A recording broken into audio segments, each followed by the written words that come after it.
படைத்தான் இறைவன் உனையே, மலைத்தான் உடனே அவனே.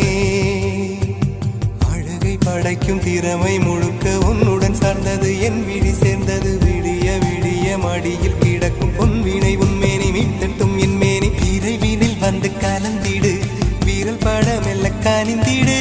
உடல் மட்டும் இங்கு கிடக்குது, உடன் வந்து நீயும் உயிர் கொடு. பல்லவன் சிற்பிகள் அன்று பண்ணிய சிற்பத்தில் ஒன்று